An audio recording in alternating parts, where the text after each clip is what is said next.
안녕하십니까. OBS 인사이드 유영선입니다. 오늘 인사이드에서는 인천에 있는 두 대학의 통합에 어떤 문제가 있는지 알아보고 준비 없이 노후를 맞이한 우리 아버지들의 고단한 모습을 통해 노후 대비의 문제점과 고령화 사회의 위기를 살펴봤습니다. 지난 40년간 10만 명의 졸업생을 배출하며 인천 지역의 전문 산업 인력을 양성해온 전국 10위권의 한 전문대학이 있습니다. 최근 이 학교가 폐교의 위기에 처해 있다고 합니다. 바로 4년제 대학과의 통합 때문에 빚어진 논란인데요. 상위권의 전문대학이 왜 폐교의 위기에 처해 있는지 그 내막을 인사이드가 취재해봤습니다. 지난 11일 인천에 있는 두 대학의 통합 승인 신청서가 교육과학기술부에 제출됐습니다. 두 대학은 인천을 대표하는 시립대학 인천대와 인천전문대였습니다. 인천 송도 국제도시로 캠퍼스를 이전하면서 글로벌 대학으로의 새로운 발판을 마련하고 있는 인천대. 인천전문대와의 통합으로 국립대 전환을 앞두게 된 인천대는 명실상부한 종합대학으로 거듭날 꿈을 꾸고 있습니다. 인천시가 대한민국에서 가장 발전하는 그런 도시라고 보시면 되겠는데, 거기를 견인할 수 있는 우수한 인재를 만들 수 있는 지역의 거점 대학을 만들기 위해서. 한편 지난 40년 동안 인천의 산업인력 양성을 맡아온 인천전문대. 이곳 역시 인천대와의 통합을 통해 대학 발전을 도모하고 있습니다. 시립대학이라는 그런 장점 속에서도 나름대로 시나 지역에서 인정을 받았습니다만은 다른 대학에 비해서 발전이 굉장히 더뎠다고 그렇게 저는 판단합니다. 우리가 좀 더 발전하기 위해서 방법을 인천대랑 통합으로 찾은 거죠. 인천대와 인천전문대는 이번 통합으로 정원을 늘리고 다양한 학과를 신설해 국내 10위권의 명문대학으로 도약하길 기대하고 있습니다. 하지만 통합 신청서가 제출된 지금까지도 한편에서는 두 대학의 통합을 둘러싼 논란이 끊이지 않고 있습니다. 탈만한 두 대학의 통합, 무엇이 문제일까요?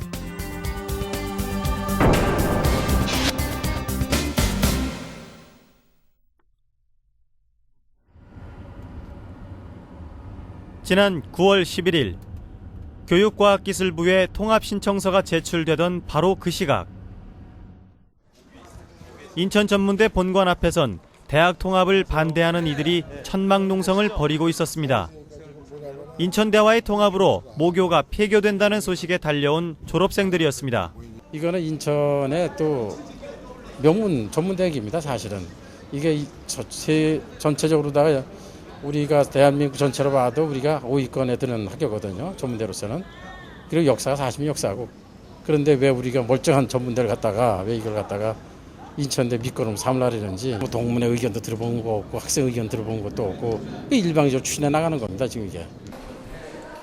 졸업생들이 천막농성을 벌이고 있는 사이 재학생들은 통합을 반대하며 학장실을 점거하고 있었습니다. 학생회의 학장실 점거는 한 달째 이어지고 있었습니다. 저희 대학이 40여 년간 견인체 역할을 해온 이 전문대학이, 명품 전문대학이 한 인천대학교의 몸집을 크게 하기 위해서 이렇게 희생돼서는 안 된다. 전반적으로 봤을 때 취업률도 인천대보다 높습니다. 저희 대학이 70% 이상이고요. 전문대학교로서는 최상위권에 속해 있는 대학교라고 볼 수 있습니다. 이런 대학교를 아무런 재정적인 문제나 입학 정원 이런 문제가 걸리지도 않은데도 통합을 강행한다는 것은 저는 말도 안 된다고 생각을 하고, 학생들은 통합 논의 과정이 자신들의 의견 수렴 없이 진행되었고, 일부 교수들은 학생들을 상대로 협박까지 했다고 주장합니다. 성적 갖고도 협박을 하고 계시는 교수님이 있으세요.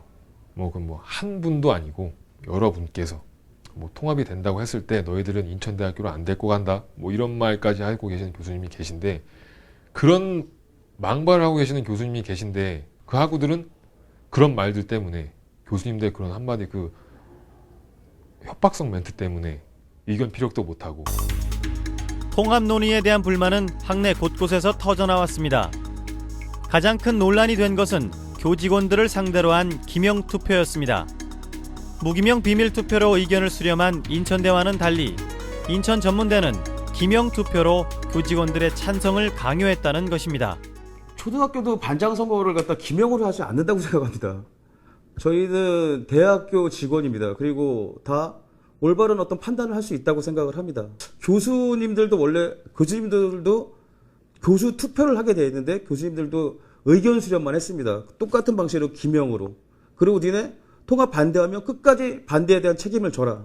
이런 주장을 계속하면서 거의 협박 수준이죠.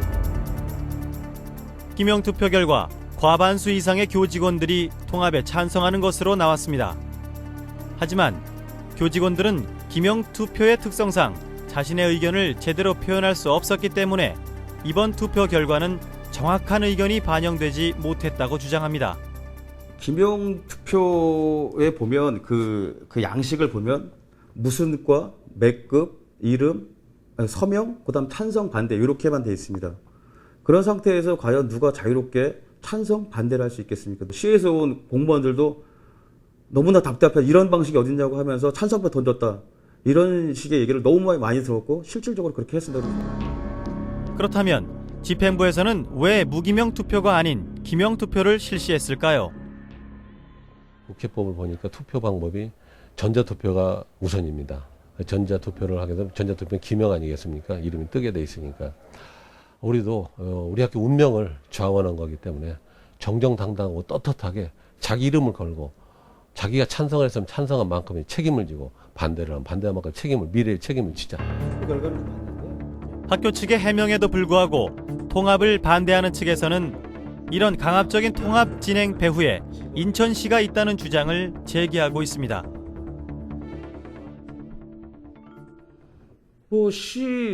시와 대학지원팀, 시 대학지원팀이 거기서 아마 그런 식으로 강압적으로 나가는 부분에 대해서 그냥 끌려가고 있다고 생각을 합니다. 저희가 통합을 요구한 것이 아닌데 시의 일방적인 강요에 의해서 흘러가는 것이죠. 대학의 의사와는 관계없이 시가 일방적으로 통합을 추진하고 있다는 의혹에 대해 인천시의 해명을 들어봤습니다. 조직이죠. 학교의 경영이라든가 이런 부분은 양 대학이 시의 직속기관으로서 자율적으로 운영을 하고 있습니다. 시가 주도적으로 이렇게 강압적으로 할 수 있는 부분은 아니기 때문에 양 대학이 자율적으로 추진하는 과정에서 저희 설립 경영자로서의 역할, 또 인천시의 발전과 연관되는지 연계성 이런 거를 점검하고 확인했던 그런 부분이 되겠습니다. 이번 통합 추진을 양 대학의 자율에 맡기고 있다는 인천시. 하지만 취재 중 만난 민철기 전 학장의 말은 달랐습니다. 통합에 반대하다 학장에서 직위 해제된 그는 자신의 재임 시절 시로부터 통합 추진을 강요받은 적이 있음을 털어놓았습니다. 시장하고 가까이 지내는 정 회장이라는 분이 강창규 의원을 만나보라고 나한테 수차례 좀 권했어요. 그래가지고 주안에 있는 그 또 거기서 만나서 식사하는 과정에서 강창규 의원이 시장의 뜻이니까 그 민 학장이 인천대학하고 통합하는데 좀 앞장을 서달라. 그러면서 민 학장 자리는 시장이 뭐 다 생각해두고 있다. 그런 식으로 이제 얘기를 하니까 그 시장하고 가까이 지내는 정 회장이라는 사람이 안 시장이 3선을 출마하려고 하니까 그때 아마 안 시장이 양대학 통폐합 문제를 공약사항으로 이렇게 갖고 가려고 한다. 그러니까 민 학장이 좀 도와주면 안 되냐. 그런 식으로 저한테 얘기를 했어요. 취재진은 당시 함께 자리했다는 또 다른 인물에게 사실 확인을 해봤습니다. 일단 식사 한번 합시다. 뭐 그전에부터 약속을 대했었던 자리인데 예. 거기 와가지고 대화 과정에서 이제 뭐 그런 얘기들이 이렇게 나왔던 거지. 네. 내가 그래서 그런 식으로 할 때, 네가 뭐 학장, 네가 뭐 이사장이라 네가 뭔데 뭐 이런 소리들 가서 하고 이랬지. 2006년 재선대 민 전 학장은 그로부터 2달 후에 안상수 시장도 직접 만났다고 했습니다. 검사가 이제 10월 2일 날 저를 보자고 연락이 온 거예요. 그것도 이제 시장이 직접 전화를 했습니다. 시장 비서실에서 연락이 왔어요. 시장이 만나잔다고. 그래서 주한 쪽에서 12시에 만나자고 와서 이제 점심 식사를 한 40분 정도 했습니다. 근데 점심 식사하는 40분 내내 인천대학이 국립대학 법인화 전환되는데 인천대학의 규모를 좀 입학 정원을 좀 늘려서 크게 해서 명문대학으로 좀 해줘야 되는데 그러려면 인천전문대학하고 좀 통합을 해야 될 것 같은데 민 학장이 좀 도와줘야겠다.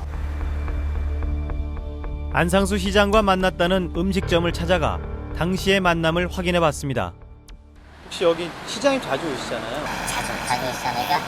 중요한 일 있을 때 중요하신 분 많이 만나요. 네. 혹시 인천전문대학교 학장 민철기 교수님 모르세요? 왜 많이 오셨었죠 옛날에. 저희 교수님 아시죠?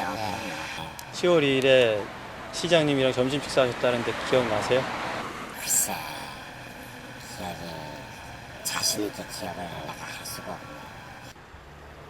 취재진은 이날 만남에 동행했던 사람을 통해 대화 내용을 확인할 수 있었습니다. 그 민철기 전 학장님이 작년 10월 2일에 안상수 시장님을 만났다고 하시던데 그 사실인가요? 10월 1일인지 몰라도 아마 전국체전 네. 그 발대식 있고 네. 도원체육관에서 그 발대식 있은 후에 네. 그 만나셨어요. 어디서 만나셨나요? 거기죠 지난 주안에 있는. 혹시 그 어떤 자리였다는 것까지도 혹시 내용을 아시나요? 글쎄 정확한 건 모르겠는데요. 그 학장님이 나오셔가지고 하시는 말씀이 그 통합에 관해서 말씀하셨다고는 얘기를 하시더라고요.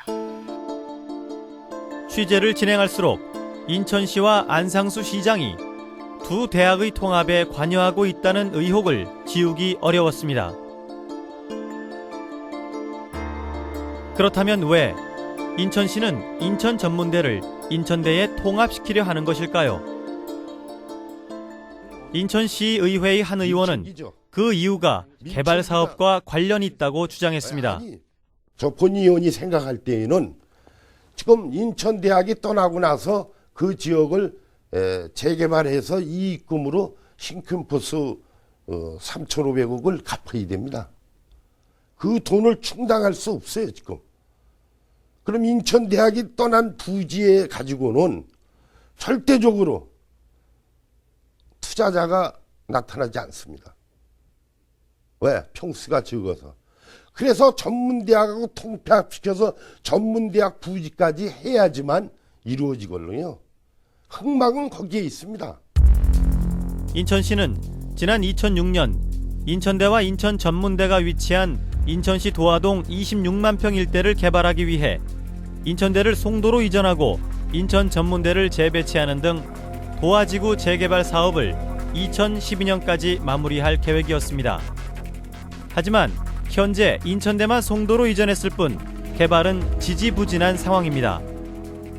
때문에 인천전문대를 통합시켜 그 부지까지 포함해 개발을 촉진하려 한다는 의혹이 제기되고 있습니다.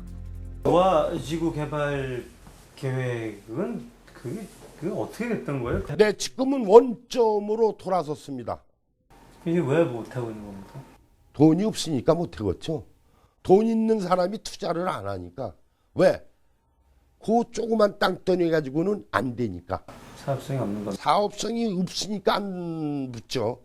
그럼 그 대학 부지만 해결이 되면 사업성이 충분하죠. 한번 올라가 보세요. 충분하죠. 지난 2005년 인천시는 인천대의 송도 이전과 함께 도화지구 내에 인천 전문대를 재배치해주기로 합의했습니다. 2006년에는 시장이 직접 대학 통합에 반대하기도 했습니다. 다시 양대학의 통합론이 대두되는 것은 긍정적인 면보다 갈등과 혼란을 야기시키게 되는 부정적인 면이 더 부각이 될 수 있다고도 생각합니다. 2009년 인천시의 입장은 바뀌었고 안상수 시장이 우려했던 갈등과 혼란은 결국 현실이 되었습니다. 현재는 안상수 시장이 시장이시니까 본인이 이사장이지만 이사장은 자꾸 바뀌잖아요. 학교는 바뀌지 않는 곳이잖아요. 전문대학을 진정으로 발전시키려고 했다는 어떤 기본 인식에서 출발했다기보단 오히려 재정 지원을 해야만 했던 어떤 이런 기간을 이번 기회에 정리하고 청산하는 듯한 느낌으로 비춰지고 있는 것이 사실이기 때문에 많은 반대와 갈등 속에서 추진되고 있는 인천대와 인천전문대의 통합 문제. 인천전문대의 교육 수요층을 박탈하고 인천시의 재정 부담을 떠넘기려 졸속 추진으로 이루어지고 있는 이번 통합이 과연 누구를 위한 통합인지 신중한 논의가 필요할 것입니다.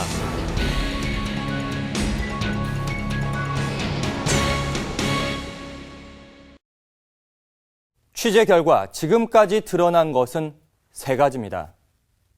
첫째, 통합의 당사자인 인천전문대학 구성원들 중에 상당수가 통합에 반대하고 있다는 것. 둘째, 이런 반발에도 불구하고 인천시가 깊숙이 개입해 통합을 밀어붙이게 하고 있다는 것. 셋째, 이번 통합이 재건축 사업 촉진이나 시재정 부담 덜기 등 비교육적인 의도로 진행되고 있다는 의혹이 바로 그것입니다. 앞으로 교육과학기술부는 접수된 신청서를 검토해서 오는 11월 중에 승인 여부를 결정한다고 합니다. 우려스러운 것은 시의 공공재산인 시립대학이 시장의 정치적인 야욕을 위한 치적 쌓기용으로 전락되고 마는 것은 아닌가 하는 점입니다. 두 대학의 통합이 진정 교육 발전을 위한 것이라면 우선적으로 구성원들의 충분한 논의와 합의가 있어야 할 것입니다.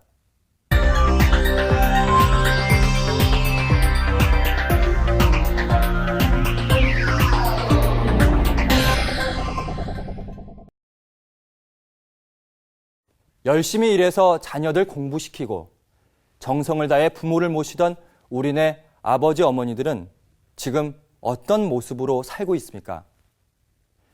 행복한 황혼을 선물받아 마땅한 삶을 살았지만 노후에 남은 것은 텅 빈 지갑뿐입니다. 가난한 노인을 위한 사회 안전망은 아직 미흡하고 자녀들은 부모 부양을 의무가 아닌 부담으로 생각하고 있습니다. 세계적으로 가장 빠른 속도로 늙어가고 있는 대한민국의 고단한 노후를 인사이드가 취재해봤습니다. 종로 탑골공원 뒤편, 갈 것 없는 노인들이 모여드는 곳이다.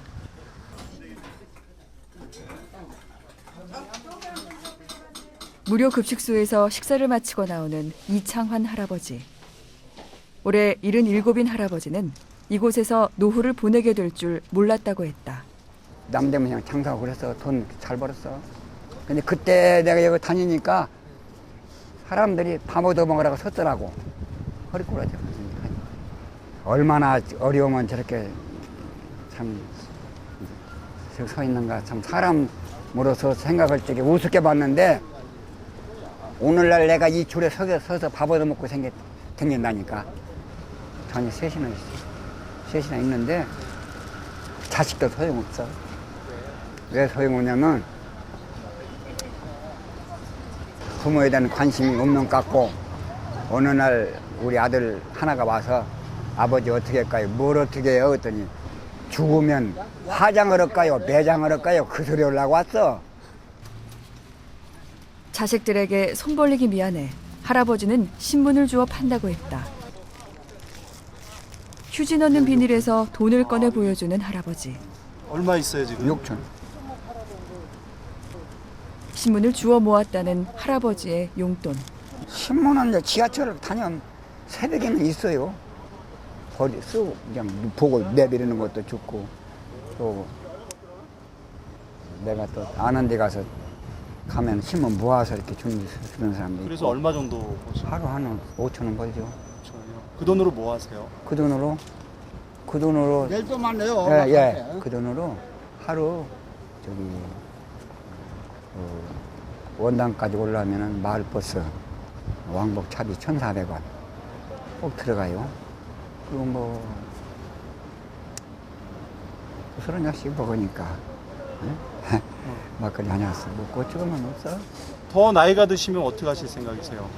더 나이가 들으면 이제 모르지 이제 자식들이 어떻게 하려는지는 몰라도 내 생각에는 더 나이 들기 전에 한 1년, 2년 이내에 하늘나라 갈 것 같아.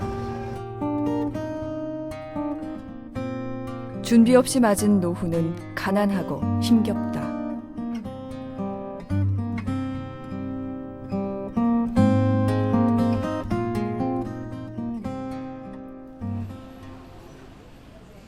서울 종로의 한 공원.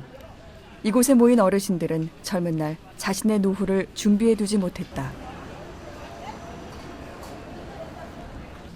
저희들 젊어서 일할 적에는 그거 생각 없었어요. 애들 길러서 교육 가르치고 걔들한테 얻어먹고 살려고 했는데 지금은 뭐 안 돼요. 그러면 그때 생각으로는 내가 늙으면 누가 나를 돌봐줄 거라고 생각하셨어요? 자식한테 의존하는 거 그만밖에 없었죠.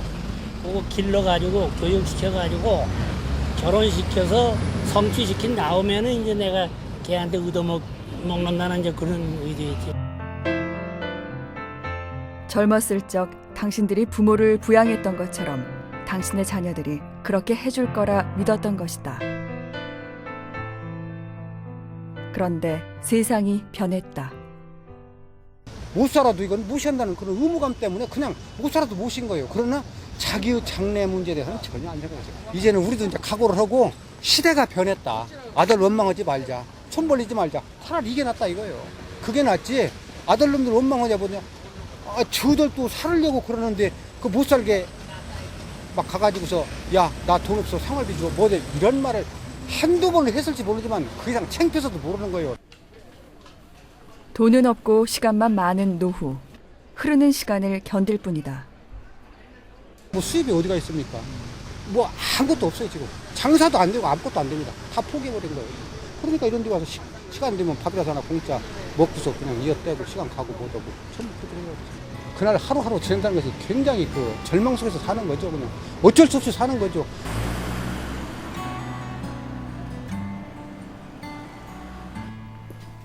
노년에 돈 없는 것만큼이나 큰 걱정은 몸이 아픈 것이다.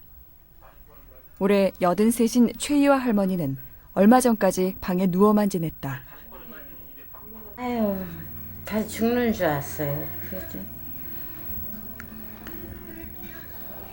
그래 죽지도 않고 그냥 맨날 얼른 일어나지도 못하고 그냥. 집에 있으면 좀 안 답답하세요? 답답해도 어떡해. 아직 바깥에를 못 나갔어요. 몇 달을. 3월달부터요? 예, 3월달부터 그냥 꼼짝도 못했어요. 들어놓아서 걷지를 못하니까 걷지도 못했어요. 근데 요새 조금 이제 대문이 있는 데까지 나가요. 아픈 몸으로 혼자 살고 있는 할머니. 젊어서 남편을 잃고 혼자 딸 하나를 키워 몇 년 전 시집을 보냈다. 혹시 모아둔 돈은 있으세요? 없어요. 돈이 어디 있어요. 아유, 쓰는 것도 있겠지만 안 쓸 수는 없잖아요. 살림하고 사는 사람이. 생활비로 다 나가고 그러는데 돈이 뭐 어디 나올 때가 있어야지. 그러면 좀 따님이 도와주시지 않으세요? 딸도 자기 살기도 벅찬데 뭘 줘요. 줄 돈이 어디 있어요. 오후 5시가 되자 할머니의 집에 요양보호사가 찾아왔다. 거동이 불편한 할머니가 혼자 지낼 수 있었던 것은 요양보호사의 도움 덕분이었다. 일상에 가정에 하는 일을 제가 대신 해드리는 거예요. 할머니 하시는 거. 그리고 할머니 뭐 세수하는 거, 구강 관리. 그리고 우리 할머니 또 저기 옷 같은 거 지저분 벗겨서 빨고요. 이불도 빨고 그냥 가정일을 똑같이 제가 대신 하는 거예요. 지금 할머니 혼자 사시잖아요. 네. 보시기 좀 어떠세요? 짠했죠. 마음이 아프죠. 그냥 이렇게 외롭지 엄마. 그냥 이렇게 저녁에 퇴근하려는 마음이 그냥 그 아기를 그냥 혼자 어디 떼어놓고 가는 그런 마음이에요. 을 좋아하셔요. 요양보호사의 도움을 받을 수 있으면 그나마 다행이다. 하지만 이마저도 도움받지 못하는 노인들이 많다. 어떻게 보면 지금 현재 65세 이상 노인분들은 한국 현대사에서 굉장히 좀 불행한 세대라고 얘기를 할 수가 있습니다. 가족으로부터도 배제되고 연금 제도로부터도 배제되고 그래서 아주 그 노후 생활이라는 측면에서 보면 어떻게 보면 참 저주받은 세대라고 할 수가 있죠.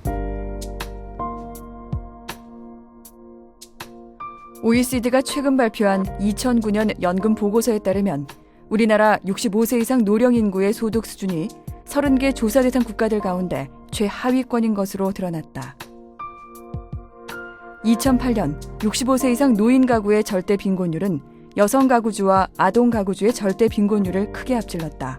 절대 빈곤율은 최저 생계비보다도 소득이 적은 것을 뜻한다.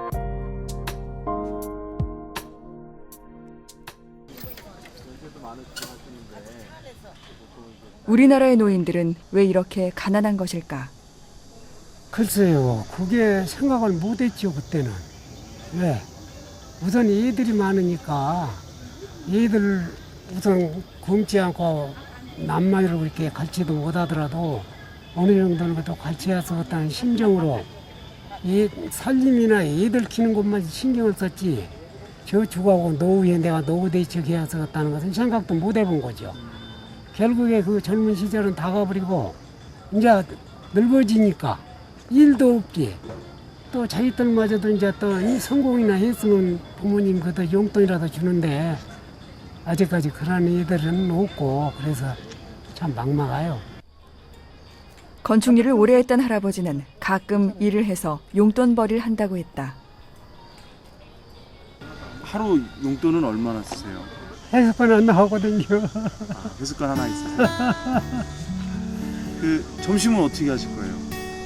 점심은 굶죠. 굶고 이제 뭐 빵이나 뭐 하나 사 먹을 성물이면 사 먹고 그러면 굶고 놀다가 이제 저녁 할 때나 되면 이제 들어가야죠.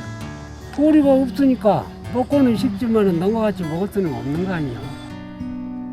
점심값도 남지 않은 노후. 자식들 키우느라 노후 대비는 생각할 겨를이 없었다. 전혀 노년에 대해서는 준비를 못 하신 거죠? 준비를 못 했죠. 준비할 여가가 없는 거요. 도리가 그만만치 있어야 뭐 준비도 하고 뭐 하는데 우선 생활하고 애들 가르치기도 힘드는데 여유가 없었어요. 그러고 보니까 이모 이제 몸은 다 늙어져가지고 쓸 데가 없네요. 금방이에요, 금방. 자식들 키워놓고 한숨 돌리니 퇴직이 코앞에 와 있었다. 준비 없이 맞이한 노후. 사회보장제도가 미흡한 우리나라에서 자녀의 도움을 받지 못한 노인들은 일을 해서 모자란 생활비를 채워야 한다. 정운영 할아버지는 요즘 지하철역에서 일을 하고 있다. 여기 승객들 상하차 오시는 손들 안전 지켜봐주고 있어요. 일주일에 3번이요. 화, 목, 토 15시부터 18시까지 근무하고 있어요. 한 달에 얼마 정도 받으세요? 20만 원 받아요. 작은데 지금 작다고 누구한테 얘기할 수 있어요? 내가 받는 거니까 그거라도 감사하게 받는 거지. 73. 정운영 할아버지의 한 달 수입은 지하철역에서 일을 해받는 20만 원과 기초 노령연금 8만 4천 원이 전부다.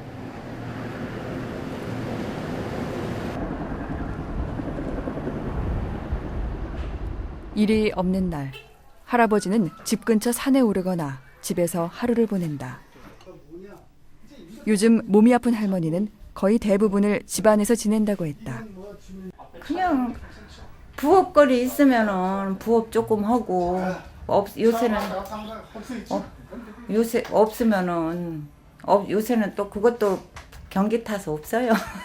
그냥 있을 땐 조금 하면은 그냥 그래도 한 달에 그냥 한 돈 10만 원씩 용돈 벌어 쓰는데 그것도 없어요 요새. 아들 둘에 딸 하나가 있지만 자녀들에게서 도움받기도 쉽지가 않다.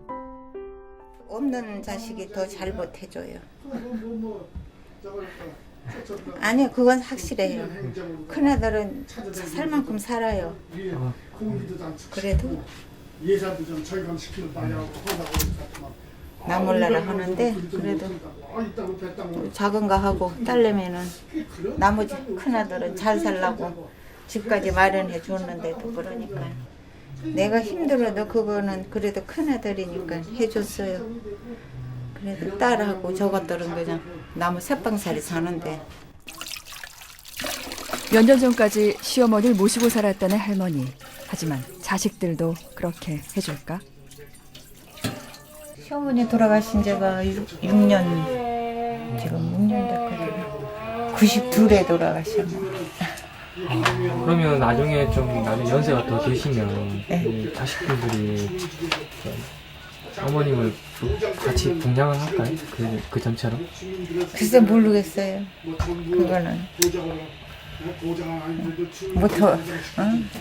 지금 딸내미 말은 자기네가 아버지 엄마 모실 테니까 걱정 말라고 그러는데 아들 낳아놓고 딸네 집에 갈 수 없고 사오복이 얼굴적이었고 또 사돈 양반들이 있는데 아들네 집을 사오는 아들 낳아놓고 딸네 집에 갈 수 없어서 그건 망설여요. 지금 같이 살자 그러는데 아유 빈말이라도 고맙다.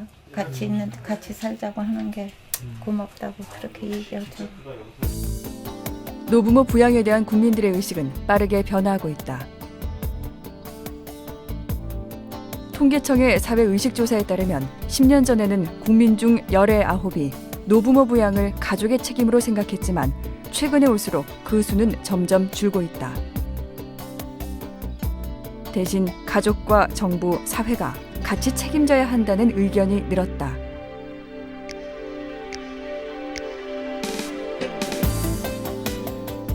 한국보건사회연구원의 조사에 따르면 자신의 노후를 자녀가 부양할 것이란 기대를 갖고 있는 사람은 10% 정도에 불과한 것으로 나타났다. 노후는 스스로 책임지겠다는 것이다. 서울의 한 병원에서 근무하는 조진성 씨는 수입의 상당 부분을 노후 준비에 쓰고 있다. 한 달 수익의 어느 정도를 주고 하고 계십니까? 지금 제 수입이 많지는 않지만 한 40% 정도 지금 그렇게 하고 있습니다. 좀 많다고 생각하진 않으세요? 지금 당장 생활은 어려워서 많다고 생각이 될지 모르겠지만 미래를 생각하면은 좀 많이 부족한 편입니다. 앞으로 더 늘려가줄 필요가 있고. 노후 준비에 이토록 많은 노력과 관심을 쏟는 이유를 물어보았다.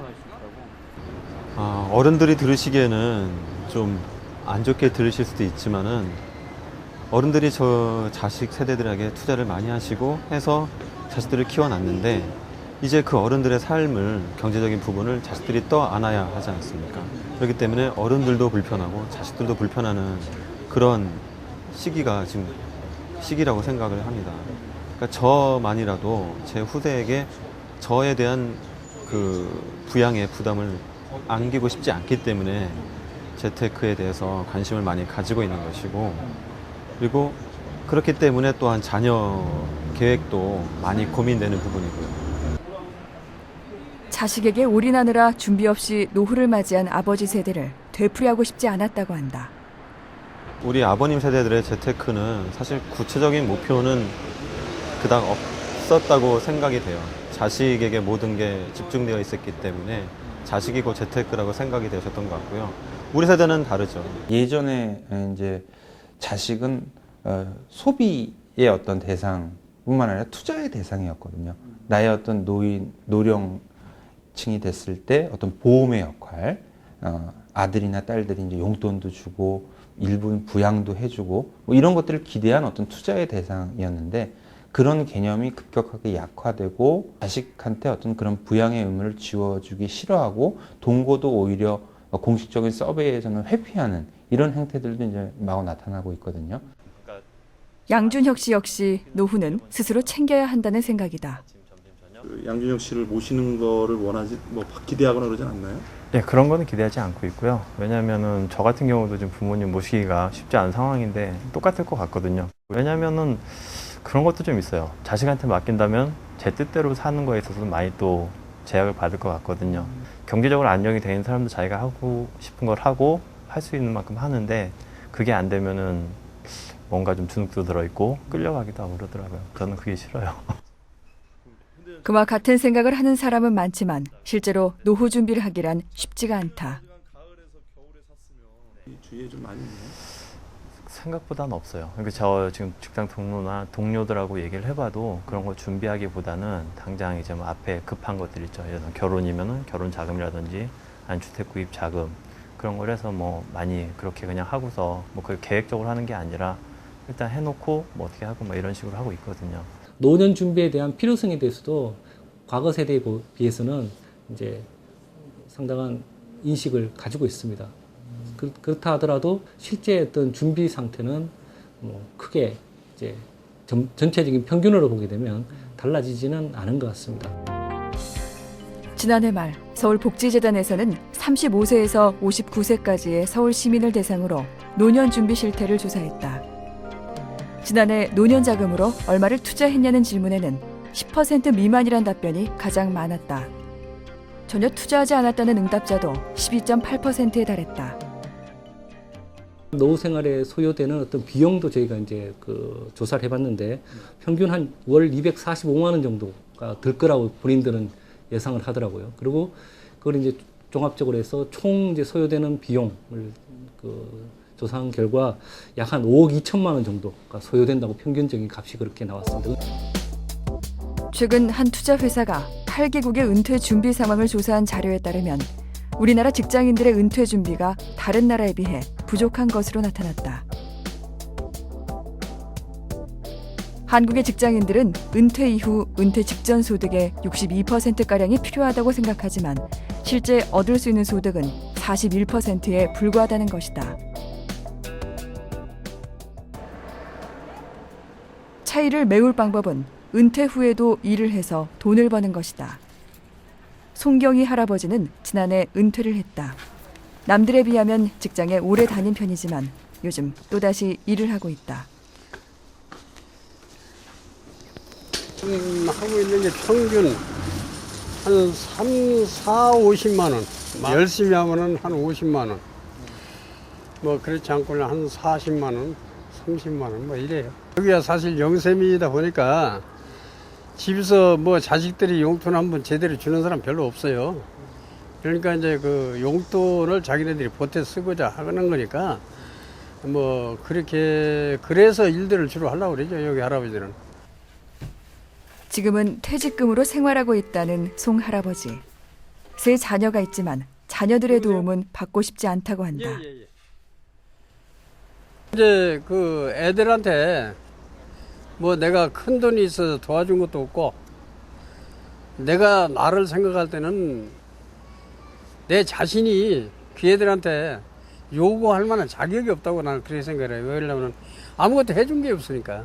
이제 절대빈곤층이 아닌 중산층의 경우 또 하나 이 경제력이 갖는 것은 내가 자녀들을 얼만큼 도와줄 수 있는가, 내지는 내가 자녀들에게 어떤 경제적인 부담을 얼마나 경감시켜 줄 수 있는가의 의미가 있는 것이거든요.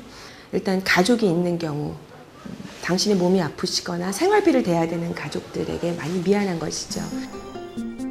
지난 주말 서울지방노동청에서는 50세 이상 중장년층을 위한 취업 박람회가 열렸다.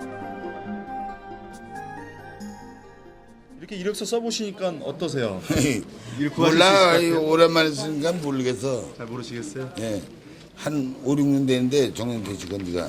어떻게 일은 좀 구하실 수 있을 것 같으세요? 몰라지. 뭐나마나 봐야지 뭐. 이런 오래는 데만 있으면 나이 먹어가지고 가야지. 오래는 데만 있으면 가야 돼. 좀 어려워서요? 그럼 나라 자체가 그런 걸 어떻게? 돈 나오는 게 매달 나오는 게 있고 그러니까 그거 돈을 구하가 용돈에 주면 아이 고맙다 그러고 해야지. 은퇴 후에 할 수 있는 일은 대부분 저임금의 단순직이다. 그나마도 지원자가 많아서 일자리 구하기는 쉽지가 않다. 지금 은퇴하시고 실례지만 지금 생활은 그럼 어떻게 하세요? 뭐 퇴직금으로 하시는 거예요? 퇴직금이 아니죠. 이거 그냥 일자리 있으면 나는 대로 하고. 지금 퇴직금이 없어요, 저는. 그러죠. 따로 뭐 연금이라든지 적금. 네, 그게 없어요.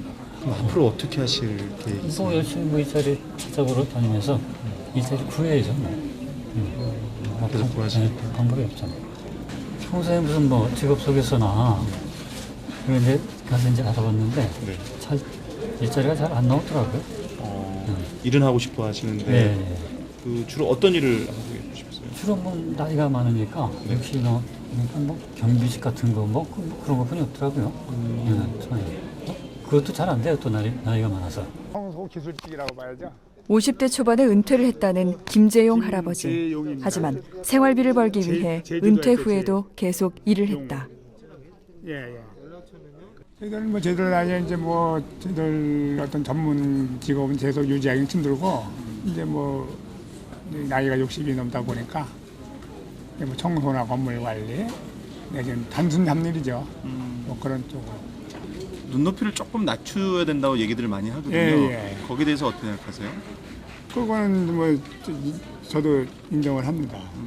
눈높이를 낮춰야 된다는 건 인정을 하는데 그래도 이제 그거는 이제 어디까지나 개인적인 어떤 생각이겠죠. 내가 어떤 생활을 유지하기 위해서는 또 어느 정도 내가 보수를 받아야 되겠다는 그런 생각도 가지고 있는데. 그럼 어떤 일을 또 어느 정도 수준의 그 돈을 받기를 원하세요? 중식 제공을 해주고 또 뭐 좀 거리가 가까워 교통비가 좀 저렴하게 들어가는 그런 거리라면은 최하 뭐 한 100만 원에서 120만 원도 괜찮고.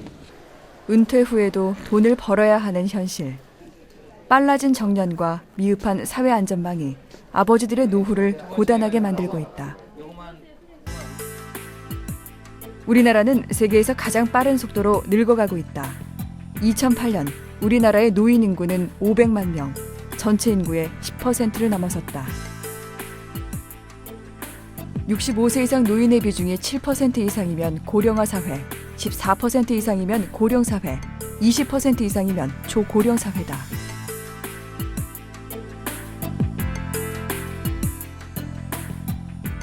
프랑스는 115년, 미국은 73년, 빠르다는 일본도 24년 걸린 고령사회 진입을 우리는 18년 만에 하게 될 전망이다.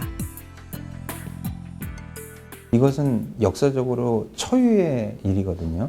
그렇기 때문에 사회안정망은 이제 본격적으로 구축을 몇 년 전부터 시작이 됐고 구축을 계속 앞으로 해나가야 되고 노인 친화적인 다양한 어떤 정책 시스템 자체를 지금 구축해야 될 그런 시기라고 생각합니다. 그러나 엄청난 속도의 고령화를 정부의 사회 안전망 구축은 따라가지 못하고 있다. 국민연금과 퇴직연금, 개인연금으로 노후를 대비하는 3층 사회보장제도. 전문가들은 이러한 제도를 통해 노후를 준비할 수 있다고 이야기한다.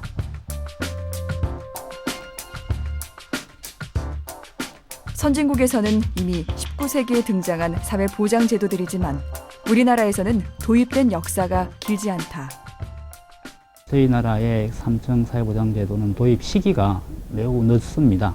국민연금의 경우에 1988년도에 도입이 됐고요. 퇴직연금은 2005년, 개인연금은 1994년에 도입이 됐는데 우리나라의 고령화 속도를 생각해 볼 때 우리에게 시간이 너무나 부족하다는 겁니다. 10년 전이나 지금이나 노부모의 생활비는 노부모 스스로 감당하거나 가족이 제공하고 있다. 지금 65세 이상 세대들 중에서 연금을 타는 분들은 거의 극소수입니다. 지금 국민연금에 들어가 있는 사람들 중에 대부분은 다 누구냐면 정규직 근로자, 안정적인 자영자들만 다 들어가 있어요. 게다가 자영업자나 중소기업 근로자의 노후에 도움을 줄 수 있는 근로자 퇴직급여 보장법 개정안은 지금 국회에 잠들어 있다. 자영업자와 중소기업 근로자들의 노후 준비 수준이 상당히 취약한데 이들에게 매우 필요한 법입니다. 왜냐하면 개정안에서는 자영업자와 중소기업 근로자들이 퇴직연금 가입이 편할 수 있도록 여러 가지 제도적 장치를 마련해 두고 있기 때문이고요. 제도적인 장치 마련이 부족한 상황에서 개인들의 노후는 힘들어질 수밖에 없다. 이제 결국 모든 그 앞으로의 그 노령화로 이제 진입하는 그런 분들에게 자꾸 교육을 좀 시켜야 될 필요가 있는 거죠. 국가가 책임질 수 있는 건 한계가 있으니 각자 좀 대비를 좀 많이 해라라는 걸 자꾸 이렇게 귀에 못이 박히도록 좀 얘기를 해줘야 될 필요도 있는 거죠. 경기도 부천의 한 노래교실. 송교옥 씨는 10여 년 전부터 노후를 준비해왔다. 자식들에게 기대지 않고 당당하게 살기 위한 준비였다. 젊었을 때 열심히 벌어놓고 모아놓으면은 그걸 이 다음에 노후에 대해서 승문이 칠 수 있는데 왜 자식들한테 자꾸 눈치 봐가면서 살아야 돼요. 그러기가 싫어서 애초부터 저희 아저씨랑 같이 그렇게 의논을 했어요. 예, 그래서 이제 그때부터 이제 10년 전부터 모으기 시작해서 그걸 이제 노후로 하자 그런 식으로 하고 있습니다. 이들은 준비 없이 맞이한 부모 세대의 힘겨운 노후를 지켜봐야 했다. 연금은 70세 넘으면은 저기까지 나오는 거 있잖아요. 평생? 네, 평생 나오는 거. 그런 것 쪽으로 한산하게 드러났어요. 개인연금으로요? 네. 근데 다 끝났어요. 지금 50대로 해서 다 맞춰서 해놨거든요. 몇 년 드신 건데요? 10년요. 그래도 이렇게 준비를 해놓으시니까 지금 마음이 어떠세요? 조금 마음은 편하죠. 애들한테 조금이라도 짐이 덜 되기 위해서는 그래야겠다 싶은 생각이 들더라고요. 가난한 우리 아버지들. 지난 시절 자식을 위해 모든 것을 바쳤다.